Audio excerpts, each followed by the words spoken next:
ከዝማሬው በላይ ዘፈኑ ሲበዛ አበሳጫችሁ። ከመቅደሱ በላይ ግሮሰሪው ሲበዛ አበሳጫችሁ።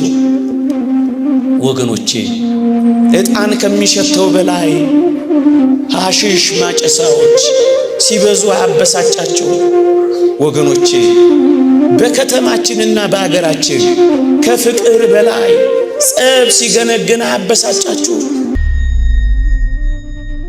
ዝም ብሎ እኮ ግንፍል ያለበት እኮ አይደለም ጌታችን። ስንት ዘመን ታግሶን ይሆን ከነበሪያችን? ስንት ዘመን ታግሶን ይሆን ከነኩራታችን? ስንት ዘመን አልፎን ይሆን ከነትዕቢታችን፣ ከነግሳታችን፣ ከነኩራታችን፣ ከነትምክህታችን፣ ከነምጽድቅናችን፣ ከነስካራችን፣ ከነዝሙታችን ስንት ጊዜ ተሸክሞን ይሆን? በኃጢአት ለዲያብሎስ ባርነት እንንገብር ነጋዴዎች አይደለንም እኛ። ነጋዴዎች እኮ የክርስቶስ ማደሪያ ከመሆን በላይ የሰይጣን ለማደሪያ ለመሆን ሰውነታችንን አሳልፈን የሰጠን ከክርስቶስ ሕዋሳት በላይ ሰውነታችን ሌላውን ዓለም የሚያገለግል ነጋዴዎች አይደለም እኛስ። መቅደስ የሆነ ሰውነታችንን ለአላፊ አግዳሚ ርኩሰት የሰጠን ነጋዴዎች አይደለም እኛስ። ከዚህ በላይ እንግዳለን እንዴ? ምን ማለት ነው? አምልኮ ንግድ ሲሆን ነው ጌታችን ጅራፍ ያነሳ። ገንዘብ ማግኛ፣ ስልጣን መያዣ፣ ሀብት ማፍሪያ፣ አንዱን ማጥቂያ ሌላውን መጥቀሚያ፣ ዝና ማካበቻ ብቻ ከሆነ ንግድ ነው። መኑኝ የትኛውም ጸሎት፣ የትኛውም ሱባኤ፣ የትኛውም ጾም፣ የትኛውም አገልግሎት ለነፍስ ጥቅም ለእግዚአብሔር ፍቅር ካልሆነ ምን ብቻ ነው? ፈራችሁ? ኧረ እኔ አልፈራውም። ንግድ ብቻ ነው።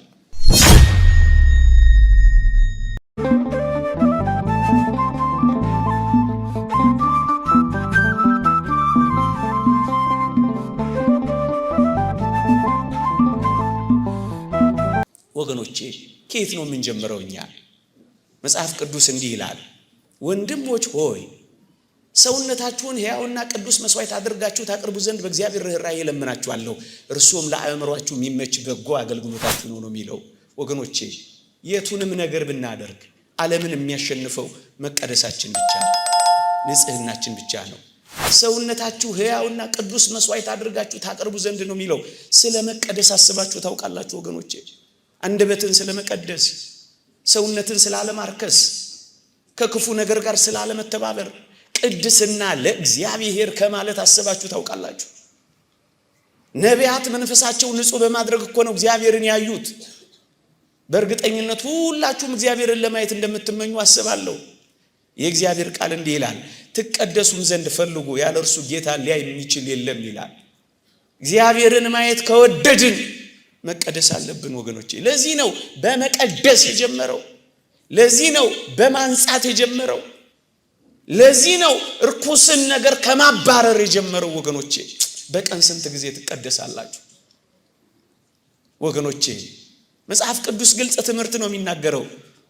እግዚአብሔርን በመፍራት ቅድስናን ፍጹም እያደረግን ስጋንና ነፍስን ከሚያረክሱ ነገሮች ራሳችንን እንለያለን ይላል ቅዱስ ጳውሎስ። ራሳችሁን ለዩ ምእመናን። እግዚአብሔር በዋናነት ከኛ የሚፈልገው መቀደሳችንን ነው። እግዚአብሔርን የምታገኝ ነፍስ የተቀደሰች ነፍስ ናት። ለዚህ ነው በኦሪትም በሐዲስም ስለ ቅድስና በሙሉ የሚናገረው ወገኖቼ። ከመቀደስ ነው የተጀመረው ወገኖቼ። ለመቀደስ ሲጀምር ምን አደረገ ወገኖቼ? አንድ ነገር አደረገ። ሲገባ የአምልኮ ቦታውን የንግድ ቦታ አድርገውት ነበር። እግዚአብሔርን ከማግኘት ይልቅ ቢዝነስ አድርገውት ነበር።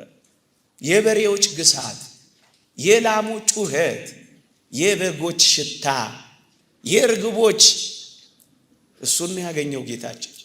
አምልኮቱ ንግድ ሆኖ ተቀይሮ ነበር።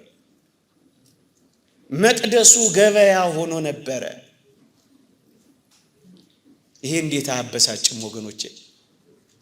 ይሄ እንዴት አያናድድም ወገኖቼ? ይሄ ነው እኮ ጌታችንን ጅራፍ እንዲያነሳ ያደረገው ወገኖቼ። አንዳች የሚያበሳጭ ነገር የለም። አይታያችሁ? ስለ ቅዱስ ጳውሎስ በሐዋርያት ሥራ ምዕራፍ 17 ላይ ስታነቡ ወገኖቼ በአቴና በፈላስፎቹ ከተማ ሲዘዋወር ከተማይቱ በጣዖት ተሞልታ ነበር ይላል። እናስ የቅዱስ ጳውሎስ መንፈሱ ተበሳጨበት ይልላችኋል። ምን ሲያይ?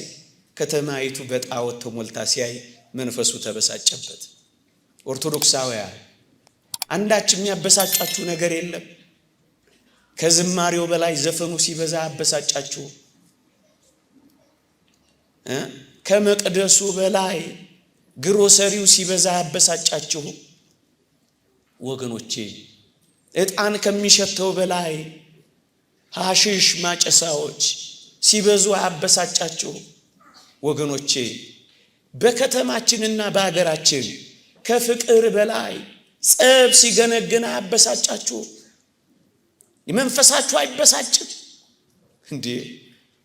ክርስትና ሲተው መንፈሳዊነት ሲላላ ጸብ ሲበዛ ቅድስና ሲጠፋ መንፈሳችሁ አይበሳጭም? ቅናት አንገበግባችሁ? ድሆች ሜዳ ላይ ሲወድቁ አንዳች ነገር አይሰማችሁም? ሰዎች በስካር ሲባዝኑ አንዳች ነገር አያማችሁ? ወገኖቼ ሞት ሲበዛ አበሳጫችሁ? ገዳማት ሲደፈሩ አይነዳችሁ? እግሮቻችንን ያጠቡ ዳቤ የጋገሩ እሳት የተጠበሱ አባቶች በጥይት ሲጠበሱ አያሳዝናችሁም? አንዳች ነገር አያበሳጫችሁ? ምንም አይሰማችሁ? ምንም ነገር አይሰማንም? መንፈሳችሁ አይበሳጭም? መንፈሳዊነት ሲላላ እግዚአብሔር ቤት ከሚመጣው በላይ ጠንቋይ ቤት የሚካደመው ሲበዛ አያበሳጫችሁ? ከሰማው በላይ ያልሰማው ሲበዛ አይነዳችሁ እንዴ? ከደግነት ከየዋህነት በላይ ሴራ ሲገነግን አያናደዳችሁ? ከቅድስና በላይ ለግብረ ሰዶማዊነት ልንበረከክ ጫፍ ስንቀርብ አይነዳችሁ? አያበሳጫችሁ? ቀስ በቀስ እየተለወጥን ስንሄድ አያማችሁ? ምንም አትበሳጩ እንዴ? ሙሴን አታስታውሱ? ግብፃዊው ሲደበደብ እንዴት እንደነደደው እንዴት እንዳበሳጨው ትዝ አይላችሁ? ሰይጣን ክርስቲያኖችን ሲደበድብ አይነዳችሁ? አዎ ይሄ ሊያበሳጨን ይገባል። ይሄ እኮ ነው ሊበላን የሚገባው። ገዳማቱ ሲፈቱ አይነዳችሁ? አባቶች ስፍራ ሲያጡ አይነዳችሁ? ንጹሃን አንገት ሲሰብሩ ክፉዎች አንገት ሲያቀኑ አያቃጥላችሁ? አይበላችሁ? ኖርማል ነው? ፒስ ነው?